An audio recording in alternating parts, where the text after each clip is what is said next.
It is time for the 2025 Scenic City Crokinole Classic Finals match. This is a Tier 1 National Crokinole Association event hosted by the Scone and Owen Sound Crokinole clubs. In this matchup, we have in the orange shirts Darren, Carr, and Gina, Schick. We've seen this team up many times, including the top 12 in the 2024 World Crokinole Championships. And up against them, the infamous Slaters, Justin and Fred. Last time we saw them was in the finals of this year's World Crokinole Doubles. This will be a race to 11 points. Whoever hits that goalpost first will be your 2025 Scenic City Crokinole champion. Gina opening up with a 20 as we get a quick adjustment of the camera. Fred following suit, and we are off to the races, and the races are done as Carr goes a little bit long. 20 opportunity for Slater. I am very interested to see how the Slaters play this game. Their normal strategy is very defensive, but with that 20 right there, Justin takes it. Immediate lead in the cup. Gina, unfazed. Full reset of the board, but advantage for the Slaters right now, working with the hammer and up in the cup. Darren recomposing himself, now on with his open 20s. We will see who is the first to miss, and right now, Gina and Darren need a miss out of their opponents. Without a miss, they won't be able to win the round. And we know Justin and Fred are good enough with their open 20s that is very much a possibility. It is very, very rare to see a perfect round in doubles, but not impossible. Another 20 opportunity up the line for Slater. Doesn't get it. Leaves a heavy hanger for Gina, who will be approaching this up the left side of her quadrant. Goes a little bit long. That's far enough away now that we could see Fred go for a roll away. And from this angle, I think he'll be rolling to Slater's side of the board. Gets the 20. I stand corrected and bumping that piece to the outside. So while Darren is able to get that, Justin is very well set up to hide behind the posts. He could also just keep it to the outside, rolling in actually. On the upside, blocking the laneways here. Very tough for Gina to push in. Great follow through. Right in front of Fred here. He has options. Looks like he could just hit and stick in that area, which again gives Darren a very tough follow through.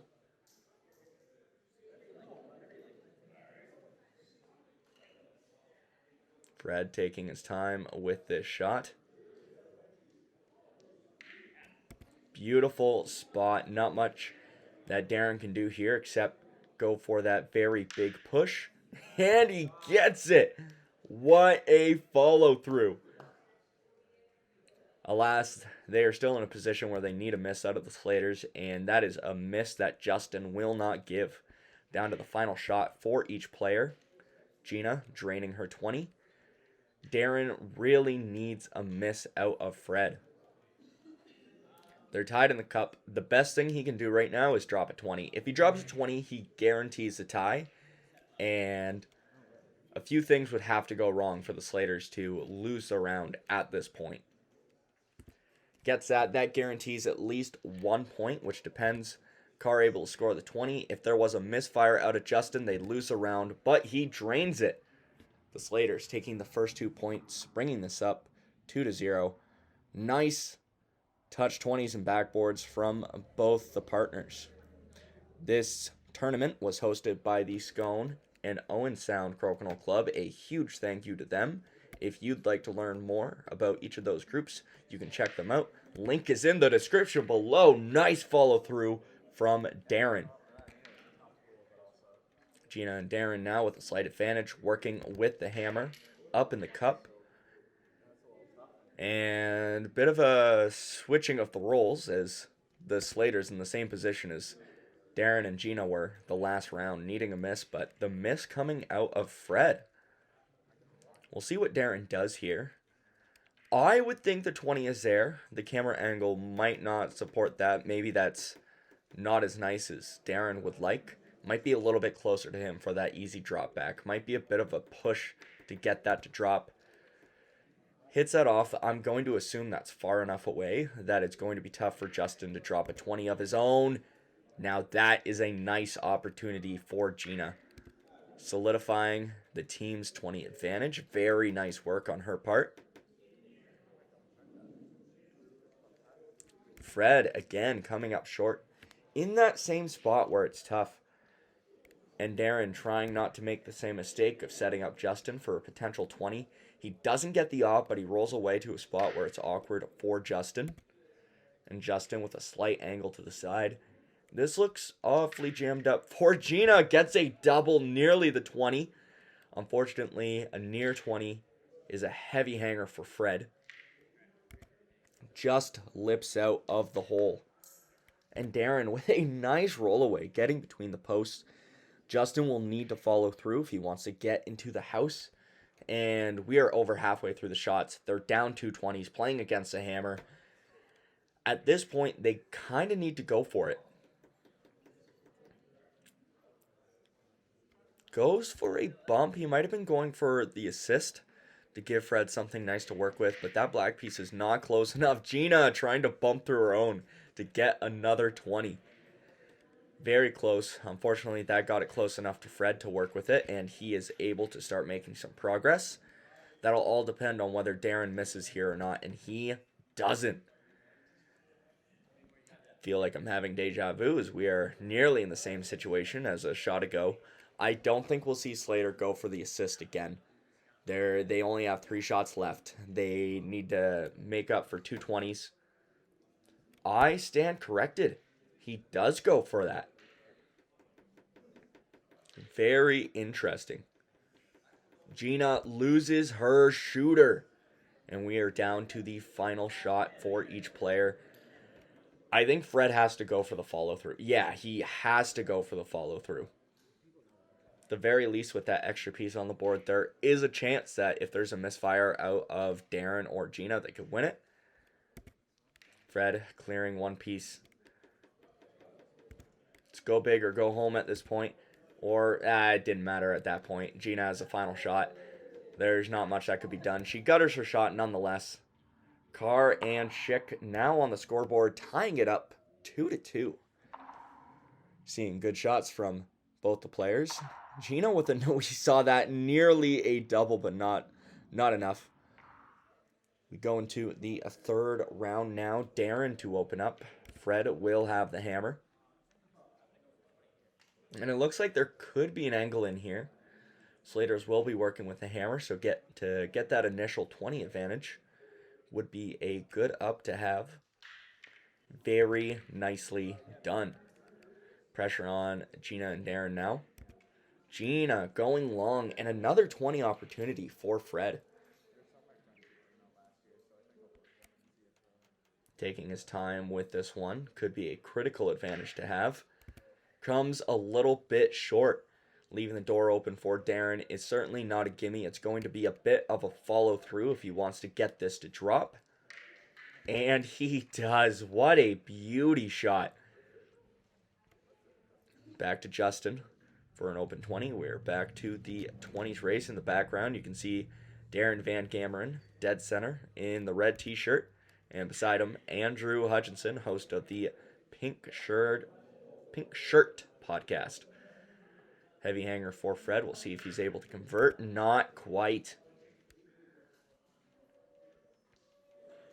And again, another short follow through for Darren. Oh, that was interesting. Didn't get the off, didn't get the 20. Now the Slaters with 2 pieces on the board.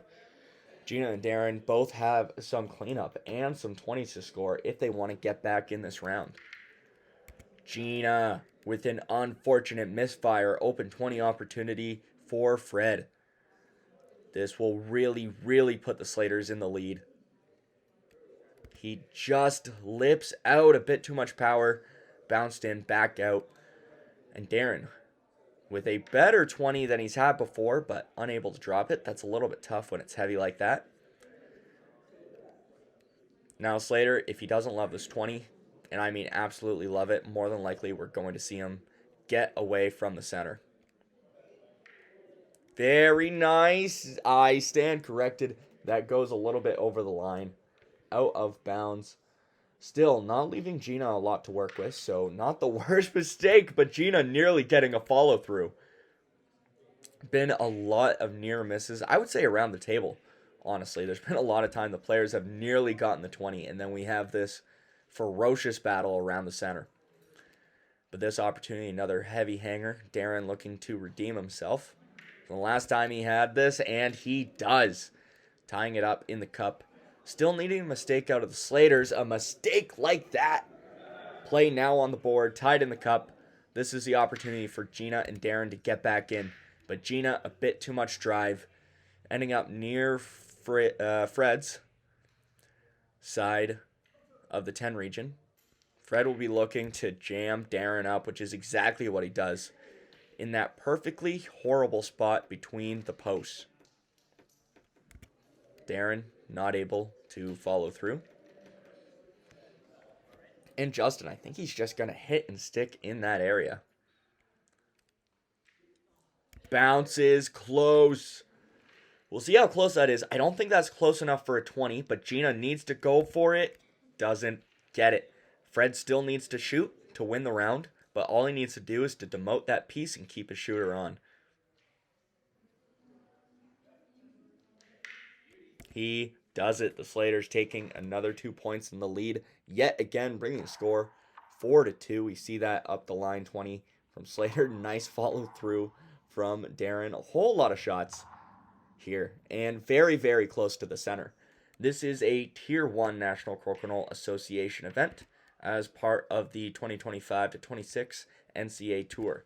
If you want to learn more about upcoming events, how you can attend, where to sign up, perhaps where you can tune in, or if you want to see how your favorite players are doing in the standings, you can see all that information on the National Crokinole Association website. Link is in the description below. We are full circle around the board. Nobody has missed a 20 so far. In the background watching, you can see Sean Haggerty in the blue t-shirt. That is this year's 2025 World Crokinole Champion in the singles division. And alongside him, Andrew Hutchinson and Jeremy Tracey, the 2025 World Doubles Champs. Darren coming up short. Slight advantage to the Slaters, being up a 20. And while Slater didn't get the off, he has left Gina awfully jammed up. I don't see a way that red piece goes that the black piece between the posts doesn't either. Gina nearly getting a 20 there. And those are the shots I'm talking about, where the players are just lipping out of the center or just so close. On the upside, on the right side of the hole from Fred, no easy 20.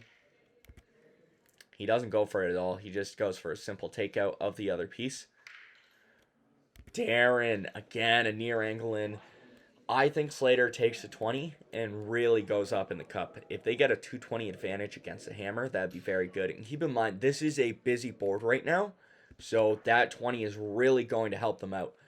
He doesn't get the off, and there will be a little bit of cleanup work for the Slaters to do, depending on how that shot goes. Very nice. Gina gets a 20 without demoting their own pieces horribly. Both of those are on the 10-15 line. So right now, perfectly tied across the board. Slater's up at 20, but 20 points on the board for Gina and Darren.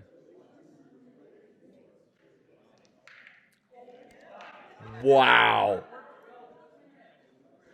Wowzer. Darren perhaps a little bit rattled from the 20 that Fred just hit. A double follow through. What a shot. Very, very quickly turning the tides on this round. Going from a somewhat precarious situation to very, very tough. And Fred, now with that strong 20 advantage, goes for something of a Conrad. The Conrad shot looks a little bit different in doubles, but very much the same effect. Darren is kind of left with something completely useless right now. It's very hard for him. He can angle for a post, but those are never a gimme shot. Even for the top players, you see them hit it, but it's not something they hit every time it's available. Darren going for it, but clearing between the posts on the outside. Justin should be content to hit and stick roughly in that area. Not super happy with that because this leaves the door open for Gina. Ideally, he would have liked to roll over a little bit more, but Gina unable to get completely in the house. At this point, up 220s. Fred doesn't have to shoot. He will gutter his shot, and even with this open 20, the Slaters will still take the 2 points, going up by 4 points total. The score 6-2 now. A lot of highlight shots. You see that beauty 20 from Gina? I thought that was a highlight, and then we got this. What a shot that was. I've tried to break the habit in my commentary of saying wow a lot, and I've really reserved it for shots like that, and that shot really, really warranted it. I guarantee you that is going to be a Trick Shot Tuesday. Double and a 20, Ray Cap is special, but Fred coming up short in this 5th round, I believe. Justin taking his time to find the right line at this. They are down to 20 right now, but they do have the hammer. So they can either go for a bounce back, try to pull play back a little bit more. I think Justin was just trying to find that awkward spot between the posts, though, where it's a little bit more difficult for Gina to get it. Having to keep play in the center. Fred now with an opportunity to pull it in just a little bit more. Ends up a little bit on the outside.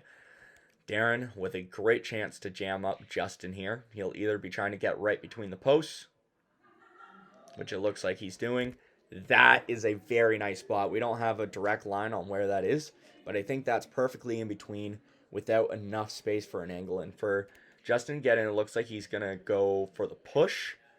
Very nice. A little bit of follow through there to get in, and that might be right in front of a post as well.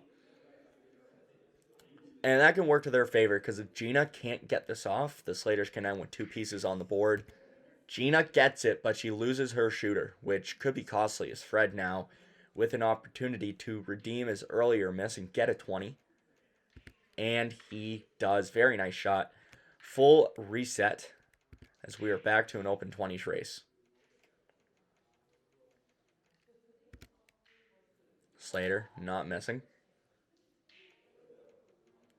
In the background, you can see 2 of the 3 Tracey brothers. Garret, yours truly, in the black t-shirt. Reed, in the ball cap, slightly to your right, watching the game. Both of them made a pool, but unsuccessful beyond that point. And Fred with another open 20, a miss. And a nice 20 out of Darren. Going up 2 in the cup now. The Slaters fighting against a 20s disadvantage. Gina coming up short. A little bit of a laugh out of her. That's the best thing you can do, is just shake it off. On the upside, she hasn't set Fred up terribly nicely here. A follow-through is really all he has. That being said, after the follow-through, Fred hit just a round ago. It's never count him out. That's what I have to say about that. Never count him out of scoring a 20. It looks like dropped a 20 for the other team. That is unfortunate. Darren with a simple takeout. And Justin really taking his time here. They are still in this round mathematically, but they have a lot of work to do. Justin would have liked a 20 out of that. Be down to Fred and Justin's final shot. Gina somehow got a 20 there, and that takes the opponents completely out of this. Final shots, inconsequential. Carr and Schick will be going up 2 points, bringing the score 6-4. Darren's going to gutter. I think they're joking about bumping and running their own piece. Fred like, oh, why don't you do me a favor? But Carr's not going to do that. He's nice. He's not that nice. That would be awfully generous. Nonetheless, nice shots around the bar. We see that something of a hamster shot that Gina drops in there. This video coverage is provided to you by Tracey boards, the official board builders of the World Crokinole Championships, and also the board being used in this very finals match. If you'd like to learn more or to buy your very own Crokinole board, you can go to traceyboards.com. A link is in the description below. And a huge thank you to Jamie Harter from the Point Crokinole Club. He brought his high quality cameras, giving us the option and opportunity to use very nice footage versus our older cameras. So huge thank you to him. If you haven't been keeping up with our series, he was in the semifinal match against Darren and Gina, unfortunately unsuccessful. And their third place match, Jamie Harter and Ryan Burr, is also now out, where they go up against Brandon Osborne and Connor Ryman. So if you want to see that, make sure to check it out after you're done here, of course. Tied in the cup right now. Gina shooting through the posts. Gina and Darren have a slight advantage right now, being tied in the cup, working with the hammer. So I wouldn't say they are comfortable right now, but Gina doing a good job getting play to the outside. And we'll see if that's a nice hide. I think Darren probably has access to it from the outside of his quadrant. It looks like that's what he's going for. Very nice. Leaving the door open for Justin. Justin will most certainly be angling this in. Whether he gets to 20 or not with that, we will see. He does. Nice shot. And I said in the semifinal match, that's the thing people forget about Justin Slater, because especially in his singles, he's so good with his open 20s. He's so good with his defense that we rarely ever have to see it, but he can hit everything else. Angle-ins, follow-throughs, you name it, he can shoot it. And that shot right there was a great example of that. Keeping play on the board, though. Still tied in the cup, still an advantage for Darren and Gina at this point. Justin going for, I think, an angle in, at the very least getting play on Fred's side of the board so that he'll have an opportunity on his next shot. Gina doing a great job staying dead center with the 20 hole, which doesn't give Fred a lot of nice options. A follow through is what will do it. Taking his time, blowing well through the house. Darren very content to just play to the outside. Justin again having to get angled in. This time he doesn't have a nice line at the center, so he's just looking to get into the 15 so that his partner isn't stranded. Hits a post. Gina will have to be careful here. Very nice takeout. Leaving Fred nothing to work with. I think that's too far back for him to catch a post and bring play back to the center. Able to stick between there. I think two options for Darren. He can just touch it from the outside, and Gina can take the higher scoring piece at the end, or he could take it from the inside diagonal, that perfect lane that we see here, which we're going to see Darren take a look at on this shot. And it looks like that's what he's going for. Can he get it? He does, but a bit too close to the center. If Justin gets the off in the 20, it will put significant pressure on Gina to score an open 20. Final shot comes down to this. Can Gina and Darren tie it up? Gina goes long. And I think I gave the Slaters an extra 20 at some point there. Nonetheless, Slaters going up 8-4. So a bit of a mishap on the scoreboard. It was a lot closer than that. It came down to that final 20. Nonetheless, Slaters up 8-4 now. Darren and Justin opening with 20s. See the crowd building a bit in the background as Gina goes long. Brandon in the background with his partner. I won't spoil this time, who won the third place match between them versus Harter and Burr, aka the Wrecking Balls. You can go check that out, though. Darren unable to get the off. I'm not sure if he was fighting for a 20. Nonetheless, Slaters with the hammer. Two pieces on the board. Bit of cleanup for Gina and Darren to do within their next few shots. But first, they need to get in. Gina loses her shooter. Going for that follow through and catching a post, bouncing back. Fred now. Open 20 opportunity. Can really make that mistake hurt. goes long. We'll see which one Darren likes more. Seems like that one closest to him.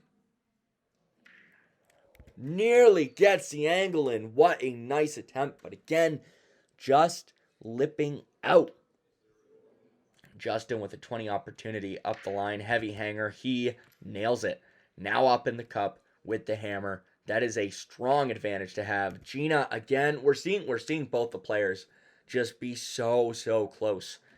And we will see if that gets in their head. It can be 2 or 3 shots in a row that those near misses are what are more frustrating. It's almost easier to shake off a complete misfire because you can say, that was a mistake. Whereas with those, it's a lot tougher. You get excited. You see it lined up perfectly going in. But if their fate, lips out. Justin for another 20 up the line. I think he's taking a second because they could go on the defensive right now and just roll away. But that 20 is looking awfully good. He could also be concerned about that black piece hitting off their own, which would be extra devastating if he didn't get the off. So he opts for the roll away, leaving Gina only one piece to really work with. Oh, it's so close, but that red piece caught a lot of action, interfering with the shot that looked like it was pretty on line to go in for the follow-through. Fred going for a simple takeout. Justin pointing out potential interference he could run on that nice backboard. It looks like an awkward line. It is doable, but I also figure they have enough momentum on the board. Misfire there. I'm not sure what happened. I thought they had a lot more pieces in play before that shot. I could be mistaken, but nonetheless, Darren with a 20 opportunity up the line. Can he get it? He does not. Slater's back to having 2 pieces on the board. Gina with no great options. That one out in the 5. There's no way she's angling in off of that one. So the follow-through is her only path forward. Very nice push, but going to the other side of the house. On the upside, unless Fred gets a really big roll away, Darren will have something to work with.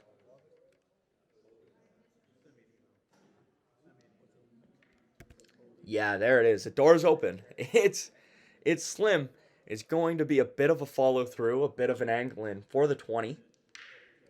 Never an exact science. And Darren just a little bit to the left of the center. Justin doing a great job getting that right in front of a post. Follow through, particularly tricky. Gina knows doesn't go for it. Very tough for them to get back in. They would have needed a double and a 20 to force Fred to shoot. And Fred doesn't need to shoot at this point, so he's going to gutter his shot. The Slaters, 10-4, now 1 point away from winning the 2025 Scenic City Crokinole Classic. A lot of pressure on. This would be the Slaters' first win of the series. Justin was in the Belleville Crokinole Challenge Finals, but lost to Devin Fortino. So he is looking for some redemption here in this final to get a win. Darren coming up short. Justin going for, roll away. Very nice. Just keeping play away from Gina. The Slaters are playing against a hammer, but up at 20 right now. So a slight advantage to them. Pressure on Darren and Gina from the Shelbourne Curling Club to make something happen. I mentioned their curling club because my understanding is they also play a lot of crokinole with their gang there. One opportunity arises, primarily for curling, but also a bit of crokinole mixed in there.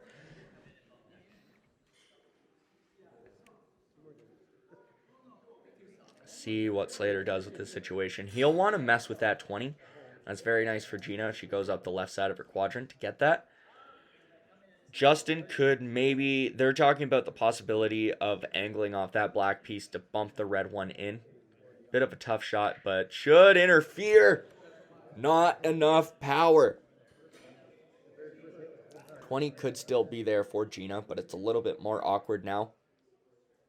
The one upside, to Justin being able to bump that. Ideally, he would have dropped the 20, but this is better than just leaving what was there for Gina. Really taking her time to think about this. Gets an unfortunate misfire. Fred wants a 20. He could drive through his own, treat it like a heavy hanger and sacrifice his own piece. It looks like instead he's going to try to catch a post and bump back, but he loses his shooter. It's a risk with that. One other option is he could have just shot in front of that piece so Darren wouldn't be set up nicely, kind of block the path that Darren has right now at that 20 chance. Alas, no 20 for Darren. Justin talking about, I don't know if they're talking about a 20 or a way to just get that away from the center. Either way, a little bit more complicated shot, but the same principle we always play by, get in or get away. And he was trying to get in. He doesn't. Gina now, maybe a few options to get a 20. I feel like both of those are close enough. It's a little bit of an angle in, a little bit of a follow through for both. Lips out. Too much power. And Fred with a beautiful option to stay to the outside. We are over halfway through the shots now. Darren and Gina have still not addressed that 20s discrepancy. And Darren is going to have a very tough time getting into the house. Might be going for a hide. Never mind. The angle was in. Bringing play back to the 15. And Gina is going to be left with at least one, maybe two options. I think the most ideal is the angle in from that 10. We've seen Gina hit angle ins before in her semifinal match. She hit a few very nice ones. Getting into the 15. Not getting a 20 with it.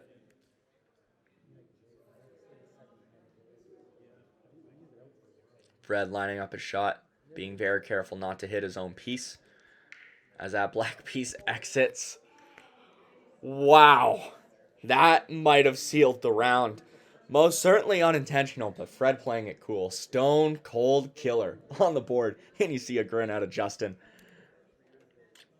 No way he meant to catch that post, but nonetheless, putting the pressure on Darren and Gina in the final few shots of what could be the finale of this match. Looking at it now, as long as Justin hits that off, they win the match. He drives that out of here, and it is over.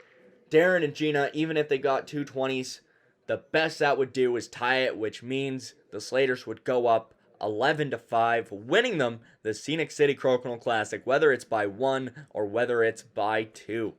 Congratulations to Justin and Fred for taking their first tournament victory of the 2025-26 NCAA season. Not sure if the players have clicked into it yet, but shots are inconsequential. We get the final handshake and applause.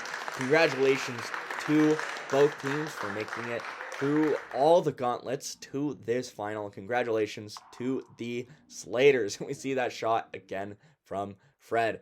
Up next, we have the Maryland Doubles Crokinole Championship. This video is coming out on the Sunday, I believe, right after the tournament, so you should be able to see who won that already if you go check out the Charm City Crokinole Club socials or the Tracey board socials.